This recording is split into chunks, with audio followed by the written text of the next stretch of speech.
Good morning, everyone. We are continuing with our BPSC 146, that is Conflict Resolution and Peace Building. I am Riya Pramanik. So, in today's lecture, we will be completing this course, that is BPSC 146. And today's lecture will be on chapter 10, 11, and 12.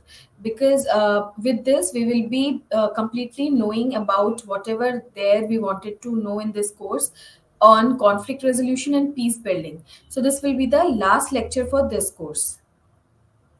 So, first of all, we will be talking about block 3, that is peace building. And in this block, we will be learning about unit 10, that is post conflict reconstruction and rehabilitation. So, in this unit, we will be learning about how to reconstruct and rehabilitate when there is no conflict anymore. So, when the conflict is over, what will be the process after that? Chapter we will be learning about all these procedures, all these methods of reconstructions and rehabilitation. So let's get started. So, to introduce this chapter, we should know that conflict has been a feature of human history and has shaped civilization. So, as we are learning from the day one when we started this course, that conflict is something which is very common and which is very ingrained in the human nature. And it has shaped civilizations as well, because conflict is something which is bound to be there, because there are so many human identities living together, so conflicts are going to happen. But in this particular course, we are learning about how to reconciliate the things, rehabilitate after the post conflict time. So in this, we learned that the conflict emerges from political differences or ideological religions and ethnicities divides over resources. So as we learned that it is because of the scarce resources conflict can arise. It is because of the ideological issues, and there is difference in ideological ideologies between people, between groups, which ultimately leads towards the conflicts. Also the political differences, even the ethnicities. So basically, resource scarce resources, then identities, then differences in ideology and political issues. All these things ultimately give rise to conflict. So conflicts among societies and people also arises from the failed political institutions, resulting in poor governance. So when there is an anarchy in the political situation, their conflicts arises. So not only because of the failed political institution, which ultimately leads towards to poor governance, but also lack or also that threaten the stability of states. So conflicts many times take shape of a civil war, which ultimately disturb the stability of the states. The it also create problems for the governance methods.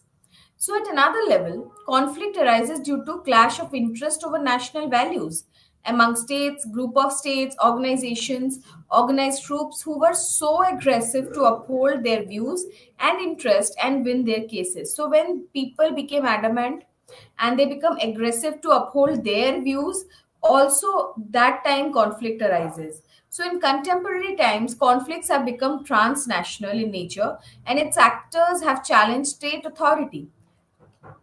So this was all about conflict. Now let's know what. Now let's understand about the post-conflict reconstruction and rehabilitation. Although the Cold War ended the great power rivalry, it witnessed large number of interstate conflicts, particularly among the developing countries. So, with the Cold War end, when the Cold War got ended, there were many countries, that were still developing because they got independence. Most of the state, most of the countries, nations got independence. In the 1990s, there were one third of the world countries that were affected by armed conflict. So that's a very huge number. So these entailed international attention and global collective action in post-conflict reconstruction. And because of these data, there was an international attention over the issues, over the conflicts that's going on, and there was a global collective action taken in the post conflict reconstructions, how to reconstruct the society after a conflict ends. So, the World Bank defines post conflict reconstruction as the rebuilding of the socio-economic framework of society and the reconstruction of the enabling condition for a functioning peacetime society to include the framework of governance and rule of law. So, as per World Bank tries to define the post-conflict reconstruction, and according to World Bank, the rebuilding it is the rebuilding of the socio-economic framework of the society to rebuild, because of the the conflict, it gets devastated many times. So this is why it is being noted that it is a process of rebuilding whom the war affected communities, and it includes the process of rebuilding the political, security, social, and economic dimensions of a society emerging from the conflict. So, what is the aim of post conflict reconstruction? This process rebuilds the political, security, social, and economic dimension of a society. Why? Because these are the worst affected during a conflict. It also includes addressing the root causes of the conflict. It is very, very important to understand why the conflict arose. If you know the reason, it is easier to handle the situation, and it is easier to reconstruct the start the reconstruction and rebuilding process. So it also includes addressing the root causes of the conflict and promoting social and economic justice, as well as putting in place political structures of governance and the rule of law in order to consolidate peace building, reconciliation, and development. So, this entails delivering social and economic development, providing governance and the rule of law, including justice and reconciliation, and longer term development assistance. It has also been argued that there is no definition for post conflict rehabilitation and peace building that has been agreed to by the consensus needed in order for them to be used by the different actors that participate in the process. So there is no definition that can be agreed by the consensus, and that is why there is no particular definition of post conflict rehabilitation and peace building. Now let's move forward and talk about post conflict reconstruction framework. So the framework identifies three phases of activity between the cessation of violent conflict and the return to normalization. So this is a process, this is a framework that goes on, and the first phase is known as the initial phase. And this initial phase response comes immediately after the end of the widespread violence. So in the first phase, it is a response that comes immediately. So it involves provisions of emergency humanitarian services, stability, and military interventions to provide basic security.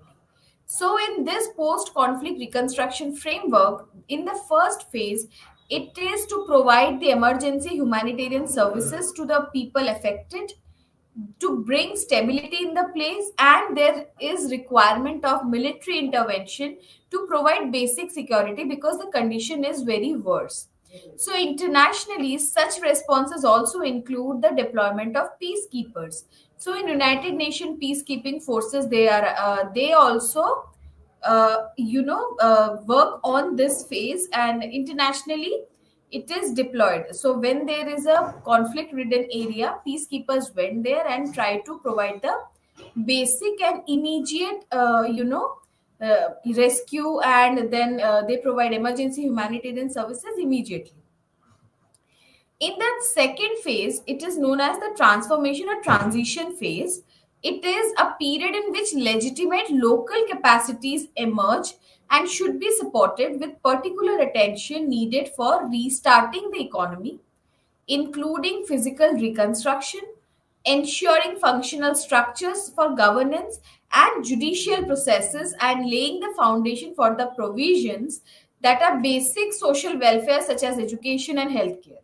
So in the second stage, you can see that there is a particular attention which is given, which is shifted towards restarting the economy and also starting the physical reconstruction, because now this is the second phase, and the aim is to move forward from the conflict ridden, the impacts of the conflict, widespread violence was there. So now in the second phase, it is about restarting. So in the final phase, or the period for fostering sustainability, is a time when recovery efforts should be consolidated to help prevent the resurgence of conflict. So in the first phase, understand this clearly and properly, that in the first phase, it is the immediate, for example, when there is an accident, there is always requirement of first aid. In the first initial stage, there is requirement of first aid, and then the affected, or the person who was hit during the road accident, will be taken to the hospital for recovering it. And then in the final phase, it is required that he or she should be that much capable, and that much aware about road accidents, that he or she cannot face it again. So similarly, in this post conflict reconstruction, the initial phase provides immediate response to end the widespread violence. For that, they required military, they required stability, and there is need for humanitarian services.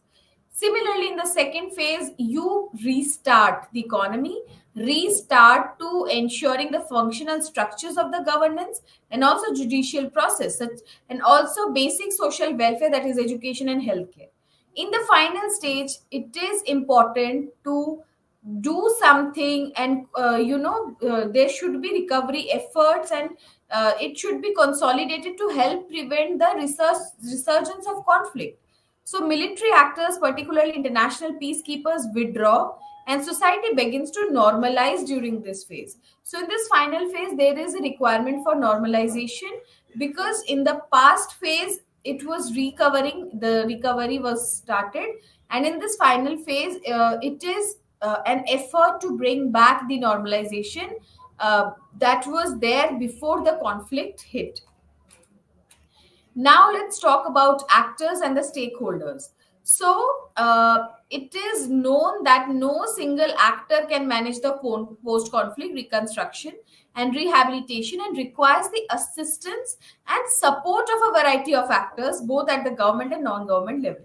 So it is not possible for only one person or one single actor to manage this post-conflict reconstruction. There is always requirement for various actors from different fields, because that can only help in stopping the conflict, and the reconstruction process can start. So among these, the governments are the most important players. So these actors can be from the government level or from the non-governmental, but these governments are the most important players, and without their support, rehabilitation and reconstruction efforts will yield little in improving the well-being of the affected people. So suppose there is a conflict going on and only non-governmental actors are performing their duties to manage the conflict, to rehabilitate the persons who are affected. That will not be that much impacting if there is involvement of government actors. So government actors are very important in controlling and also reconstructing the area or the people or the society after a conflict ends. So there are multilateral institutions such as United Nations, and financial institutions such as World Bank, Asian Development Bank, which emerged as a significant stakeholders in the process of reconstruction and rehabilitation by providing fiscal support outside the national budget process. So there are also multilateral institutions who help in controlling the conflict, not controlling, but after, because this reconstruction and rehabilitation process happens after the conflict is completed or ended. So the non governmental organizations and other developmental agencies too are critical for the purposes of relief and emergency assistance. So we should understand that it is not to be managed by only one actor. You require both government and non-governmental actors to perform their task to reconstruct and rehabilitate the entire society which is conflict ridden. So, at the societal level, women play a critical role in the post conflict reconstruction and rehabilitation process. So, we also learned about this in our previous lectures, also that how women play a very crucial role in conflict and peace building. So, they are one of the agent who bring peace in the society, and they play a very critical role in this post conflict situation to reconstruct and rehabilitate. They help in that process. So though the military is a coercive tool of the state, it has an important role in reconstruction and rehabilitation of war torn societies. So it is considered that military is a coercive tool of the state, but it also helps in improving the reconstruction and rehabilitation process, especially when there is a war torn society. So, it also has an important role in ensuring a viable and effective domestic security system through the civil police agencies and ensure that democratic civilians are able to ensure law and order. So, this is very important because security system need to be managed properly. So now let's talk about the role of the state. The state is the primary actor in the post-conflict reconstruction and rehabilitation efforts. So we talked about in our previous slide that how we need both governmental and non-governmental actors to perform their duties for reconstructing the society after a conflict. Here we are reading that state is the primary actor for that, and its effort should be that type so that the conflict ridden area can be bring back peace again.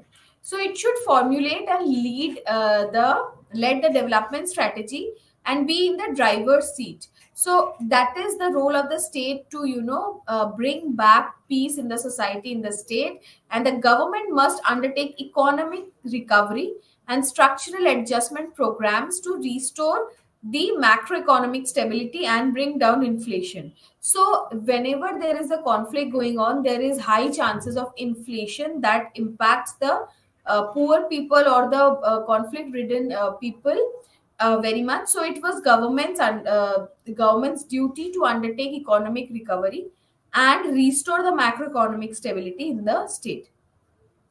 It must be noted that the private sector has an important role to play and be an effective instrument and that can support the government deliver sustained growth.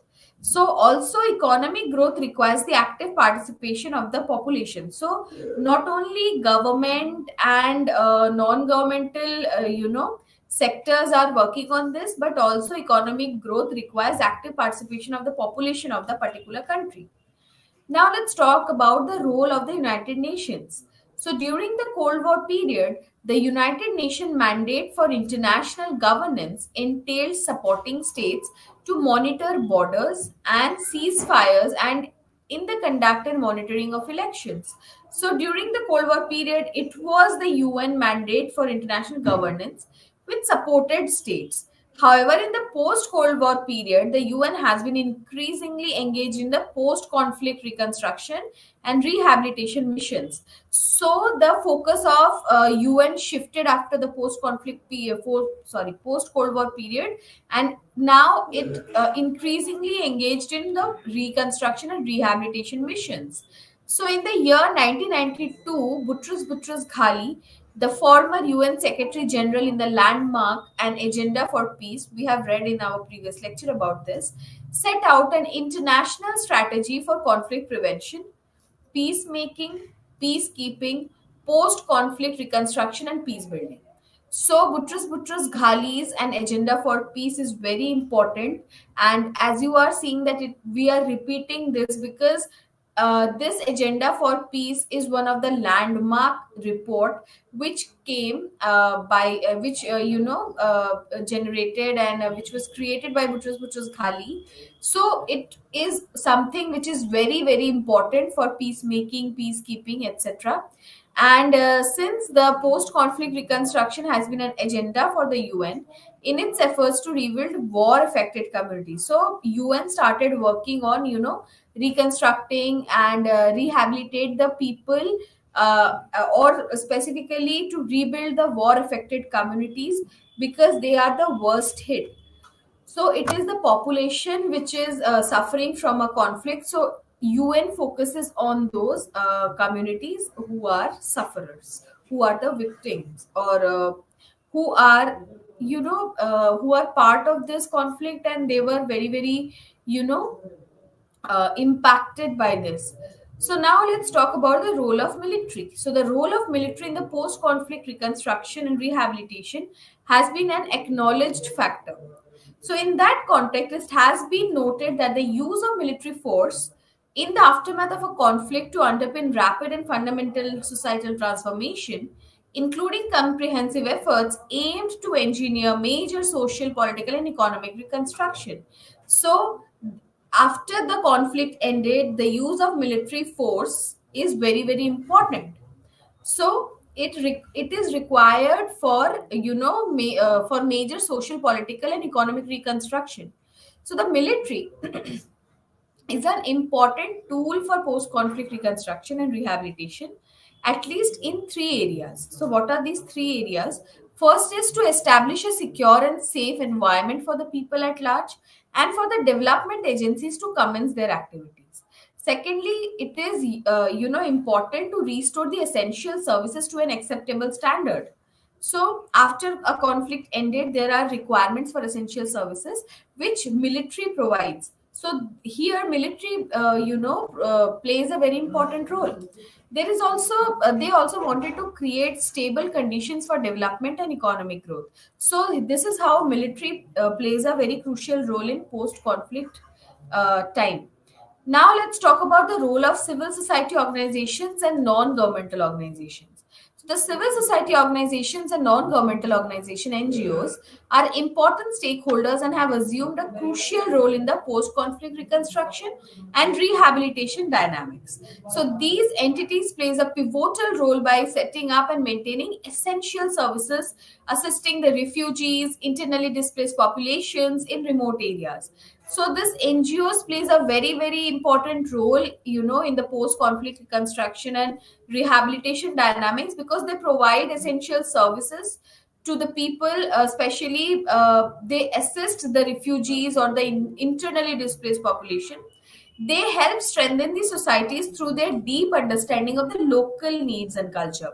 So what does these non-governmental organizations do? They understand the local needs and culture, and it acts as a catalyst for fast and effective aid. So if you know the needs, if you know what is happening at the grassroots level, it is very, very impactful because it you can be fast and provide effective aid to the population. Further, they fill the gap when political circumstances prevented multilateral and bilateral activities inside the country. Now let's move forward and know about the role of media. So the media has a major role to play in the post-conflict reconstruction and rehabilitation process. Experiences show that media can play a positive role in promoting peace and reconciliation because media, when people are watching TVs and listening to the radios, reading newspapers, if there is positive, things are written that okay, this will this conflicting situation is now over, and we are moving towards a peaceful society. So they play a very positive role. And the flip side of media is that can they also as a tool for generate hatred leading to disintegration. So not only media provides a positive role and media play a positive role, but they also play a negative role by instigating people through hate comments and to generate hatred, which ultimately leads to disintegration. So, be that as it may, if democratic social actors have access to the media, it can establish connectivity among all the stakeholders, that is, governments, financial institutions, civil societies, and NGOs, and provide information about the society economic and political structures, and generate social cohesion and enhance the social human capital. So, therefore, well functioning media can help promote democratization. Now, let's talk about the role of women, the post conflict construction and rehabilitation. So, they are talking about the role of women in this stage, and they have gathered some recognition as well. However, while women's contribution is getting recognized, it is important to go beyond conventional image of women as victims of war, and to document that many different ways in which they contribute to the rebuilding of countries emerging from the armed conflicts. So let's talk about the women's role in rebuilding Rwanda. Rwanda is a place in Africa. So, the post Civil War, the genocide in 1994, women constituted a high proportion of population. So, impoverished and challenged, the women were impoverished and challenged to take charge of their destiny. Women came to play a key role in reconstructing the country's economy and its moral fabric. So there were many women entrepreneurs those that emerged at that time, and they helped rebuild Rwanda's economy and their communities. So in the coffee industry today, women constitute half of Rwanda's farmers and produce over 90% of its exported coffee beans. So throughout the country, women today own 41% of businesses. So in Rwanda faced genocide in the year 1994, and it was a very massive conflict that went on. So after that, it was women who took the charge to bring back the economy in the society, and now in today's time they own 41% of the businesses in Rwanda. Now let's move forward and talk about post-conflict fund and the role of World Bank, Asian Development Bank, and Africa Development Bank. So this is we are knowing about the role these banks have played after the post-conflict time. So states engaged in war divert substantial resources from productive activities to acquire destructive tools. So they use their economy for buying destructive tools. So this diversion of resources to the war effort often results in decrease in other public expenditures for infrastructure, health, and education. So whenever you are economy, diverting your finances towards buying destructive tools to take revenge or indulge in a war, if you do that, if any state do that, so it is decreasing the public expenditure which they spend on infrastructure, health, and education. So during the war, the opposing forces often target physical infrastructure such as telecommunications, airports, ports, roads, and bridges. These are the easy targets. So they destroy also housing, schools, and health facilities. So in the post-conflict reconstruction, therefore involves the repair and reconstruction of physical and economic infrastructure and rebuild the weakened institutions.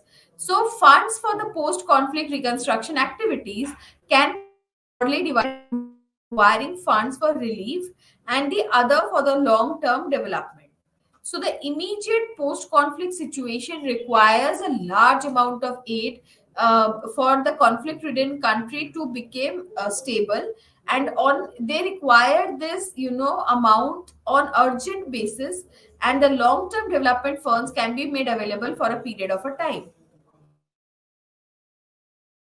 So at the end of the World War II, the World Bank was established for reconstruction and development activities in its member countries, and since then it has post-conflict reconstruction. So it provided it and development activities to the member countries. So, in the initial stages, it concentrated on providing financial capital and rebuild the physical infrastructure through country assistance programs. So, to increase in interstate and regional conflicts in the 1980s and early 1990s highlighted the need for the bank to rethink its role and shift away from providing physical capital to rehabilitating social capital and institutions of conflict affected countries.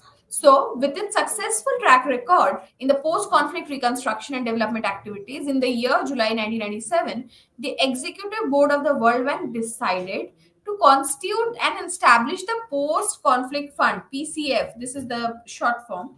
Why? Because PCF is required to increase knowledge and improve available instruments within the bank to enable early engagement and ensure an appropriate role for the bank in the crucial transition from relief to rehabilitation and reconstruction activities. So, this post conflict fund program envisages constructive engagement in conflicted areas, conflict affected countries where normal instruments and budget provisions cannot apply. So, like World Bank, there is also Asian Development Bank, which is actively engaged in the post-conflict reconstruction, specifically in Asian continent and Asian countries. For instance, in short form, Asian Development Bank is known as ADB. So, for instance, the ADB began post conflict re engagement in Afghanistan with a disaster and emergency relief program in Afghanistan. So, in the year 2004, performance based allocation PBA policy provided a framework for Asian Development Fund allocations to post conflict countries. So, in the case of Afghanistan, Asian Development Bank set aside $400 million during two biennial periods, 2005 to 6 and 7 to 8. Now comes the African Development Bank, a program of assistance to fragile countries aims to support the socio-economic development and fighting poverty in its regional member countries. So, as World Bank is doing everything for the member countries, Asian Development Bank is providing finances to the countries of Asia. Similarly, African Development Bank is providing, socioeconomic development support and fighting poverty in its regional member countries. Now let's talk about the case study, reconstruction and rehabilitation of the Tamils in Sri Lanka. So we are talking about a case study now. So, the 25-year-old civil war in Sri Lanka that has claimed nearly 70,000 civilian lives came to an end in the year 2009. So, just imagine from last 25 years before 2009, they were in a constant conflict time period, and this civil war took life of 70,000 civilians. Always remember that the number you are seeing in the screen, 70,000, are those who participated in the conflict. Just remember that they have their families who are also badly impacted after the death of their family member in the conflict. So the 70,000 is triple, and four times more people are impacted. So this is something which we should always keep in mind. So the United Nations estimated that over 7,000 people were killed and about 3 lakh people displaced in the final phase of the war. So by early 2010, about two-thirds of the displaced population had returned to their homelands and communities and were confronted with total destruction infrastructure, including their homes. So, over the years, the Liberation Tigers of Tamilelam, LTTE, they demanded for Tamilelam, or the independence of the Tamil homeland, had developed extensive military capability, and this also was a very violent conflict where so many people lost their lives. Now let's move towards block 4, that is contemporary peace initiative. We will be learning about interfaith dialogue. So the interfaith dialogue, also referred to as interreligious dialogue, is all about people of different faith. They come together to a mutual understanding and respect that allows them to live and cooperate with each other in spite of their differences. So this interfaith dialogue is something which is about people coming from different faiths, but they mutually cooperate with each other in spite of their differences. If we talk in other words, it refers to cooperative, constructive, and positive interaction between people of different religious traditions, that is faith, and or spiritual or humanistic beliefs at both the individual or institutional levels. So, this interfaith dialogue is distinct from syncretism and alternative religion. And in this dialogue, it is often involves promoting understanding between different religions, beliefs to increase acceptance of others rather than to synthesize new beliefs.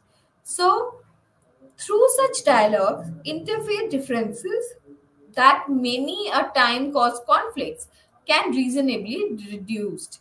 So, why this interfaith dialogue is important and why we are reading this in this chapter? Because interfaith dialogue is something which provides, understanding between different religions and people coming from, belief in different faith. So, in this interfaith dialogue, it is aimed to increase acceptance of others' identity rather than synthesize new beliefs. So, through these interfaith dialogues, interfaith differences that many a time cause conflicts can reasonably be reduced. So, this was the aim. So, some interfaith dialogues have more recently adopted the name interbelief dialogue, while other proponents have proposed the term interpath dialogue. So, these are the names used for this, and it is to avoid implicit excluding the atheist, agnostics, humanists, and others with no religious faith but with ethical and philosophical beliefs, as well as to be more accurate concerning so many world religions that do not place the same emphasis on faith and do some Western religions. Now, let's talk about the brief history. So, the history of interfaith dialogue is as ancient as religion itself. So, when not at war with their neighbors, human beings have made an effort to understand them, not least because understanding is a strategy for defense, but also because for long as there is dialogue, wars are delayed. So, if there is a dialogue going on, wars can be delayed. So, that is why dialogues are very, very important thing to prevent a war to happen. So, history records many examples of interfaith initiatives and dialogue throughout the ages. So, the Emperor Akbar, for example, encouraged tolerance in Mughal India, diverse nation with people of various faith backgrounds, including Islam, Hinduism, Sikhism, and Christianity. Religious pluralism can also be seen in other historical contexts. So, there have been several meetings referred to as a Parliament of the World's Religions, most notably the World Parliament of Religions of 1893, the first attempt to create a global dialogue between religions. The event was celebrated by another conference on its centenary in 1993. So, this led to a new series of conferences under the official title Parliament of the World's Religion. Now let's move forward and talks about forms of interfaith dialogue.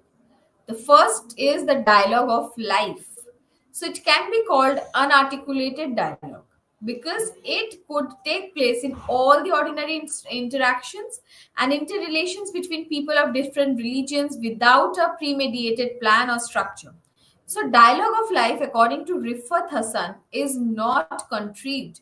It arises naturally out of the process of life from interaction, positive and negative, obvious and subtle, verbal and non-verbal, between various people and persons.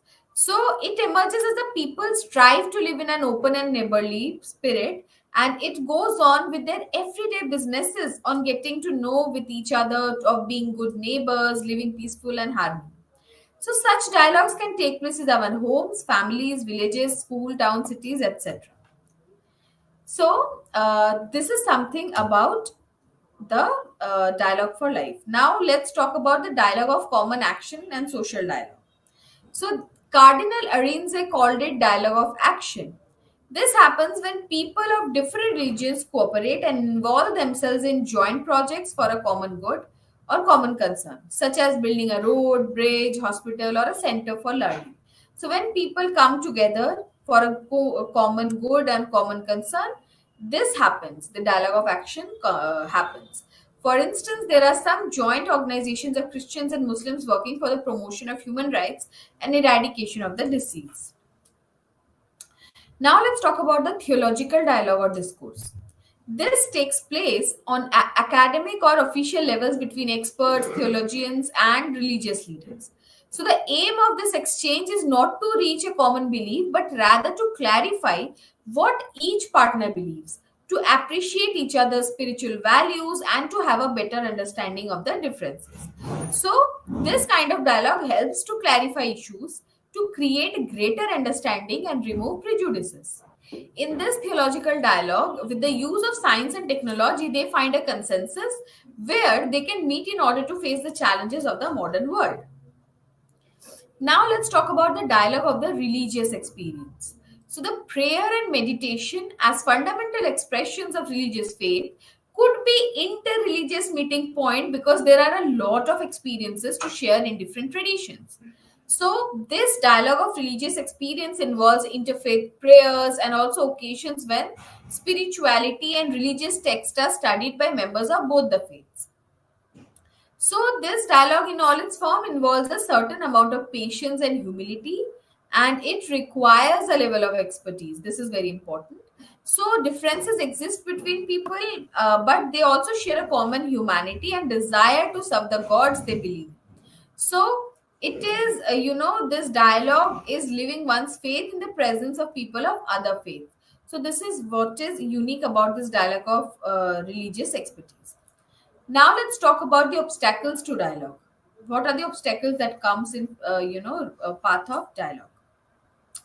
Interreligious dialogue is possible, but also difficult because of some hindrances. So, what are those challenges? Here you can see a list. So, the first is paucity of deep knowledge and one's religion, deficiency of knowledge of other religions, fear of the unknown, suspicion, lack of self-critical assessment, superiority and inferiority conflicts, complexes, disparity between those taking part in dialogue, inequality in theological development. So these are the challenges that comes in between the dialogues, and because of which dialogues happenings are becoming problematic, because if you don't have deep knowledge of someone else's religion, it is very very difficult to understand them. Now let's talk about the challenges of the interreligious dialogues. So interfaith dialogues are not without their challenges. So, according to David Smock, the depth of passion that accompanies interfaith dialogues and religious peacemaking also carries with its liabilities. So, there are some challenges that accompany interfaith dialogues, and what are those? The first is religious narratives are often perceived to be incompatible with one another, and they create disagreements. Secondly, religious institutions that proselytize and increase conflicts and distrust. This is particularly true in context of communities that are deeply polarized. Next is there is also differences in the capacities of the speakers, which can exacerbate conflict. There are also chances that some groups may refuse to engage in interfaith dialogue, either because they believe that such encounters are not permitted by their faith, or because they hold severe animosity towards other faith groups.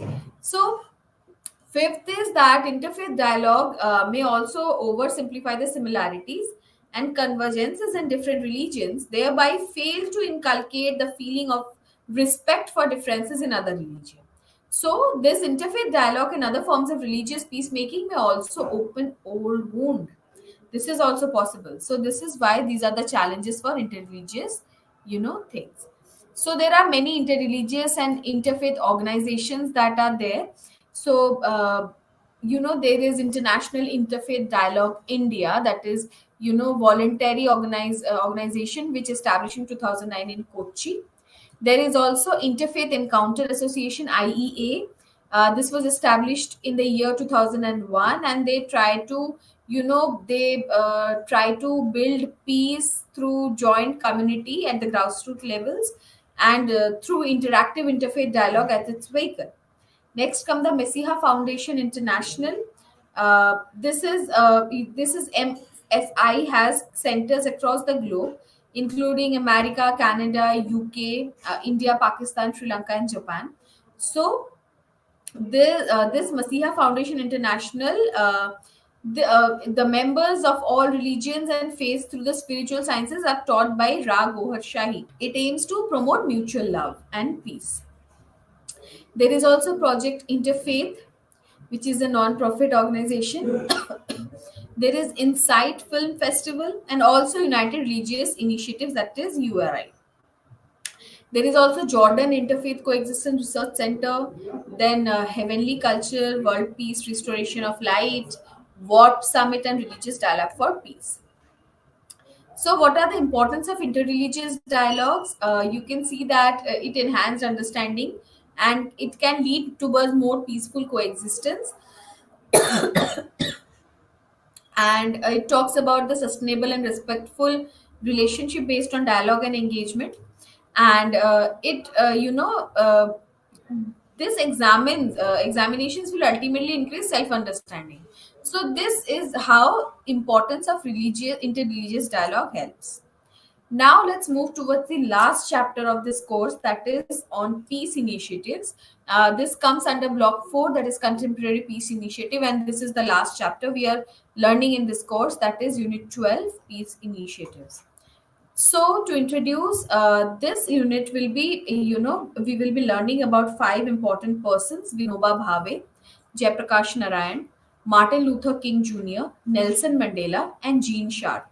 So we will be learning about all these 5 important persons to understand, this chapter. So to build and keep peace in their respective society. So why these 5? Because these 5 important persons tried to build and keep peace in their respective societies. So all the 5 were influenced by the philosophy of Mahatma Gandhi in varying degrees and initiated movements based on non-violence to achieve peace and justice. So what are these? What is the commonality between all these 5 important persons? Do remember that all these 5 persons are influenced by the philosophy of Mahatma Gandhi in varying degrees, and they initiated their movement based on non-violence to achieve peace and justice. So this is the commonality between all these 5.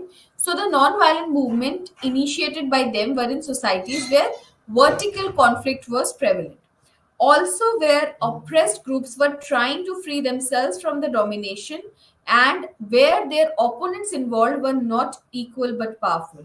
So this is also a commonality between all these 5 persons, that they try to free themselves from the person who are dominating them. So they belong to the oppressed group. So the movements initiated by them were peacekeeping movements, in that they tried to prevent conflict by attacking the root cause of the conflict. So their focus was to know the root cause of the conflict and then to prevent the conflict itself. So through these, they tried to bring about social change through socio-economic development and reconstruction. Let's start with Vinoba Bhave. The active year was between 1895 to 1982. So Vinoba Bhave was born on 11th of September 1895 in the village named Gagode, which is presently located in the Raigad district of Maharashtra state. So Vinoba Bhave spent his childhood in the princely states of Baroda. The spirituality and devotion of his mother Rukmini Devi exerted tremendous influence on the young Vinoba and shaped his thinking when he was young. So it was his mother's, devotion and spirituality that shaped Vinoba Bhave. And also he took a lifeline, he took a vow of lifelong celibacy when he was just 10 years old. So Vinoba Bhave came in contact with Mahatma Gandhi in the year 1916. Later, he also went to Gandhi's Kochrab Ashram in Ahmedabad and was heavily influenced by him. In the ashram, Mahatma Gandhi was impressed by Vinoba's efforts to help the sweeper who cleaned the latrines. So this is why, Vinoba Bhave was very much impacted by Gandhi, and Gandhi was also impressed by his efforts. So it has been reported that it was due to this that Gandhi insisted that all such work had to be done as part of the daily routine at the ashram. And in the pre-independence period, Acharya Vinoba had participated in the Satyagraha movement also. In 1923, Vinoba was arrested because he participated in the Satyagraha procession with the national flag in Nagpur. So, in the year 1940, Vinoba was chosen by Mahatma Gandhi as the first individual Satyagrahi to protest against the British policy during the Second World War II. So, as we can see that Vinoba Bhave was heavily influenced by Mahatma Gandhi. So there is improvement of Gandhian philosophy by Vinoba Bhave. So Vinoba improved upon Gandhian philosophy of non-violent resistance and molded it to be an effective in the new context. So he consistently introduced innovation in the thoughts of Mahatma Gandhi and popularized them among the masses. So he considered the thoughts of Gandhi to be very, revolutionary in nature. And he often quoted Gandhiji as saying that if there is contradiction between my earlier thoughts and present thoughts, then the present thought should be considered relevant. So Vinova wrote profusely and introduced innovations and modifications in almost every aspect of Gandhian thought. So, what are these important changes that he introduced? Vinova made a deep study of the concept of Anashakti Yoga put forward by Gandhiji after the study of Bhagavad Gita. He then put forward the concept of Samya Yoga. According to him, Samya Yoga is the main teaching of Bhagavad Gita. So, this is the changes that he done to the Gandhian philosophy. Gandhiji had used the concept of Antodaya in his thinking. Vinova developed it further by elucidating the concept of Sarvodaya. Sarvodaya seeks the welfare of all. He made innovation in concept of trusteeship of Gandhiji by putting forward the concept of Bhudan. So he also developed some ideas of Gandhiji's Hind Swaraj in his book Swaraj Shastra. So according to Vinova, establishment of the government-free society was the ultimate goal. This is very important. Note it down that according to Vinova Bhave, establishment of a government-free society was the ultimate goal.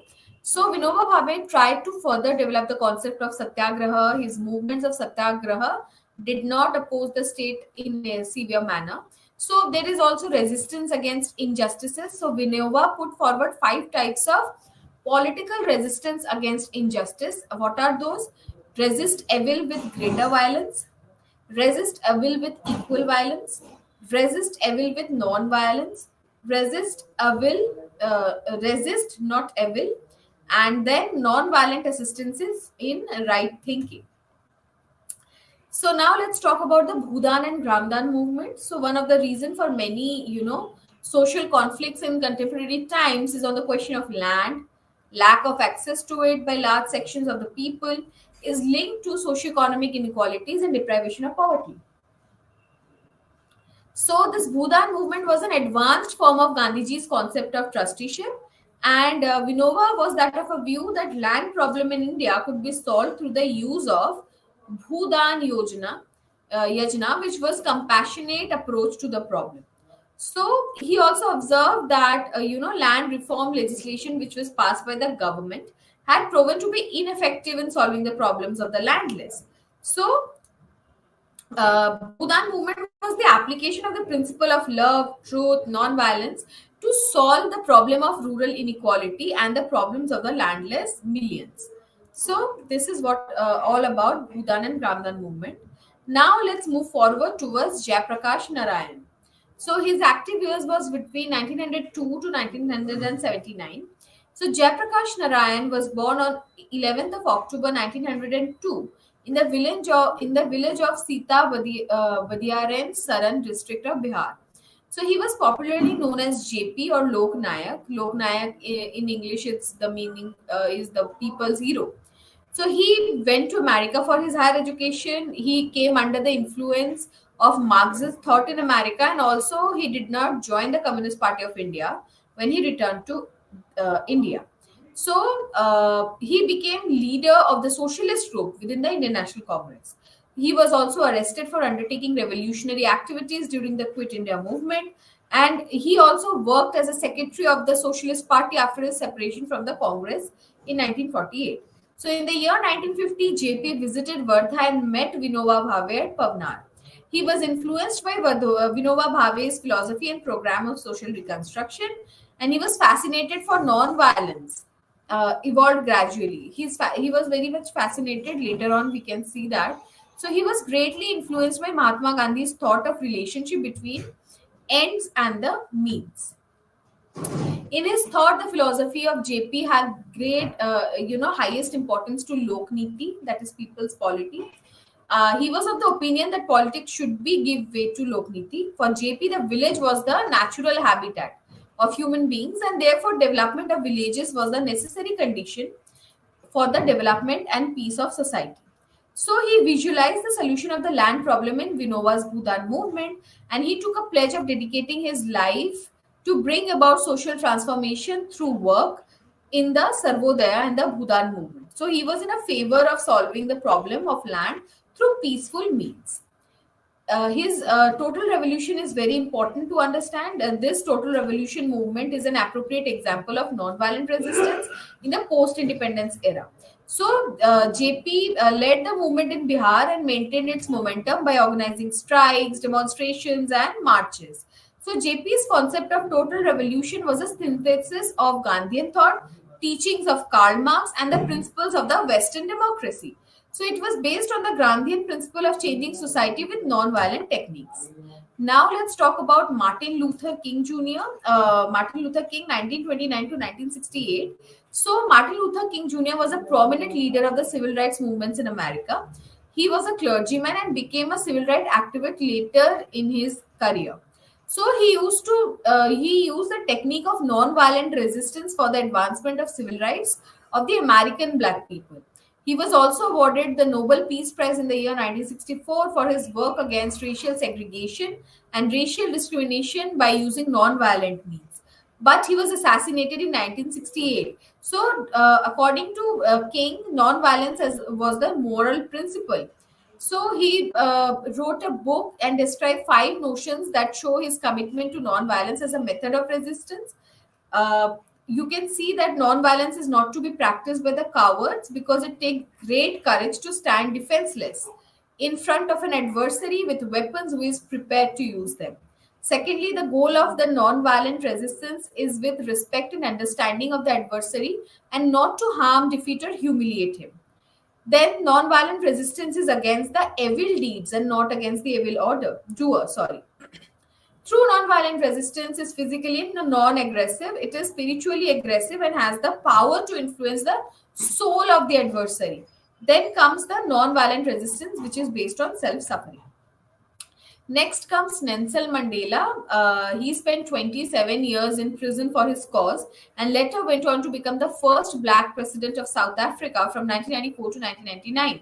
So, as a part of the campaign, he traveled throughout the country trying to build support for non-violent means to protest against the discriminatory law. So, in 1955, he was one of the key people involved in drafting the Freedom Charter, a document calling for non-racial social democracy in South Africa. So, in December 1956, along with 100 over people, he was arrested on charges of treason that were designed to harass anti-apartheid activists. Mandela went on trial that same year and eventually was acquitted in 1961. Then comes Gene Sharp, 1928 to 2018. He was a theorist, peace activist, and author of groundbreaking works on the dynamics of nonviolent conflict.